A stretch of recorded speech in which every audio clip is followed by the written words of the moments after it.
Sahabat usia Mas, tentu semua sudah mendengar bahwa hakim mendapat kenaikan gaji yang sangat fantastis, luar biasa loh.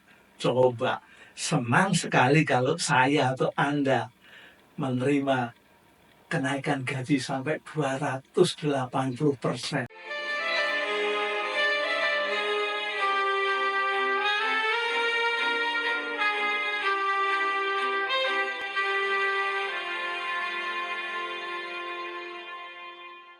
Coba bayangkan, kalau tadi gajinya 5 juta atau 10 juta, kan sudah menjadi berapa juta? Sampai 28-an kan? Luar biasa. Itu. Nah, padahal dulu pertama-pertama zaman Pak Soeharto saya masih ingat itu, kalau menaikkan gaji itu hanya 10% loh. Kemarin Presiden ketujuh Joko Widodo menaikkan hanya 12%. Coba bayangkan, ini 280%. Tentu sungguh sangat luar biasa. Benar-benar fantastis. Tapi tentu perlu diingat, ini semua memiliki sebuah tujuan yang mulia. Ya, jadi bukan semata-mata untuk meningkatkan kesejahteraan, tapi itu berkenaan dengan integritas hakim. Ya. Jadi dengan kenaikan itu hakim diharapkan memiliki integritas yang baik, integritas yang teruji betul. Ya. Jangan sampai kelak bermain di belakang sehingga selain mendapat gaji yang formal juga mendapat gaji yang non formal. Nah, gaji non formal itulah yang boleh dikatakan sampingan, itu ada bentuk ya yang jahat-jahat lah seperti korupsi gitu. Tapi kita kan jarang mendengar ada hakim berkorupsi. Nah, ini semua tentu membuat harapan yang besar bagi pemerintahan Presiden Prabowo, ya, karena itu dinyatakan pada saat pengukuhan 1451 hakim Mahkamah Agung yang ada di Jakarta, ya. Nyataannya diungkapkan di pengukuhan itu pada 12 Juni 2025 yang baru lalu, ya. Jadi Pak Presiden ini menandaskan bahwa keberhasilan suatu negara yaitu terdapatnya sistem hukum yang menjamin bagi seluruh rakyatnya. Jadi ini yang ingin dibangun, integritas, ya, hakim yang nantinya itu menjadikan sistem hukum yang dapat menjamin bagi seluruh rakyat Indonesia. Ya, ini merupakan syarat negara yang berhasil.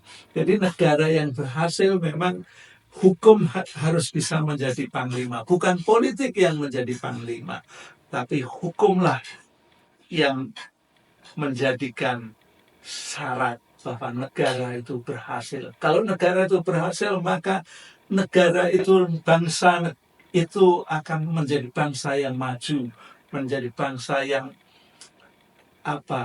berpengaruh ke bangsa-bangsa yang lain. Nah, dengan demikian nantinya Indonesia terus-menerus akan dapat bertahan. Ya. Indonesia akan terus mengalami perkembangan. Indonesia terus mengalami pertumbuhan untuk maju. Ya. Jika keadilan itu ditegakkan tanpa pandang bulu. Nah, itu penegasan dari Presiden Prabowo, yaitu keadilan harus ditegakkan tanpa melihat pandang bulu. Baik yang besar maupun yang kecil perlu mendapat perlindungan. Apalagi orang yang miskin yang tidak punya biaya, bila berhubungan dengan kasus-kasus peradilan, maka dia juga harus mendapat kesetaraan dalam perlakuan dari hakim, yaitu adanya keadilan.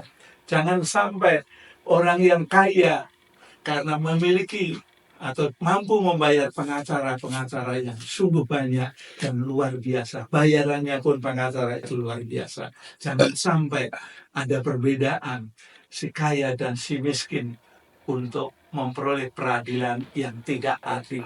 Ya, semuanya harus dapat perlakuan yang adil. Nah, keberadaan hakim yang diharapkan oleh Prabowo itu sebagai Presiden Republik Indonesia, yaitu menjadi garda yang terakhir dalam sistem peradilan. Ya. Jadi dengan tegas Pak Presiden menjadikan garda. Ya, apa garda itu? Ya, tameng terakhir dalam sistem peradilan. Jangan sampai ya hakim memperlakukan hal-hal yang tidak semena-mena, tidak pada koridor yang tepat. Ya, oleh karena itu hakim menempati elemen yang vital, ya, khususnya dalam menjaga ketertiban, stabilitas, dan integritas nasional. Nah, kenapa saya berkata begitu merupakan elemen vital dalam menjaga ketertiban, stabilitas, integritas nasional? Ya, karena tidak akan terjadi ya apa istilahnya tebang pilih kalau orang yang tidak memiliki kekuatan keuangan, tidak memiliki kekuatan ekonomi, kekuatan finansial, lalu dia dikalahkan. Orang yang tidak mempunyai hubungan dengan para orang-orang yang memiliki jabatan, memiliki kekuatan, memiliki power, akhirnya dia kalahkan. Itu jangan sampai terjadi. Nah, inilah elemen vital untuk menjaga ketertiban, kestabilan, dan integritas nasional. Oleh karena itu, hakim perlu menjaga independensi, ya, independensi dari tekanan-tekanan ya, penguasa, kekuatan-kekuatan keuangan, kekuatan-kekuatan ekonomi, ataupun kekuatan yang lainnya. Jadi selain menjaga independence, dia juga perlu berintegritas tinggi, ya. Karena tanpa integritas yang tinggi, tentu dia tidak dapat melaksanakan tugasnya dengan baik. Ya. Jadi sekali lagi dengan kenaikan gaji yang fantastis itu, ya, yang sampai 280%, tapi Presiden sudah menegaskan itu tidak berlaku semuanya, tapi itu untuk yang paling minor, yang paling bawah pangkatnya. Tapi sekalipun yang tinggi, tetap itu ada relevansinya, yaitu tetap sama lah kenaikannya, gitu, tinggi juga. Ya. Lalu dalam hal tentang hakim ini, Presiden menekankan bahwa pelaksana hukum, ya, instrumen utama dalam membangun peradaban yang berkeadilan dan menjaga keutuhan bangsa. Ini dia tegaskan. Jadi memang sebuah negara, sebuah bangsa, ya, kalau pelaksanaan hukumnya carut marut, ya tidak pernah bisa dipercaya oleh rakyatnya. Nah, kita kan sering mendengar hukum kita boleh dikatakan masih tebang pilih, ya, hingga saat ini loh ya. Jadi masyarakat kecil hanya orang yang ngambil atau boleh dikatakan mencuri ayam, dia mendapat hukuman, ya, yang tidak setara. Ya, malahan kemarin yang korupsi sampai 70 triliun lebih itu kan pada mulanya hanya ditetapkan hanya 6 tahun, tapi karena Presiden nggak puas, akhirnya peradilan menggoyang berubah menjadi 20 tahun. Nah, itulah bahwa proses peradilan di negeri kita masih belum bisa mapan, masih belum bisa mantap, masih bisa terpengaruh oleh campur tangan kekuasaan, oleh campur tangan uang gitu. Nah, sekali lagi peradaban yang berkeadilan ini tentu dapat menjadi penjaga keutuhan bangsa, dapat menjadi instrumen utama dalam membangun bangsa Indonesia. Nah, Presiden dengan tegas, jika penegakan hukum ini kuat, kita akan bikin, atau Pak Presiden berkata, akan membuat Indonesia berhasil karena adanya sistem hukum yang baik. Nah, kalau sistem hukum kita sudah baik, maka bangsa kita pastilah akan terus-menerus semakin maju. Dan masyarakat, rakyat juga semakin mempercayai tentang peradilan di Indonesia. Karena siapa lagi yang akan dimintai untuk membangun bangsa ini? Karena kalau eksekutifnya, pemerintahnya kuat, tapi hukumnya lemah, ya tidak banyak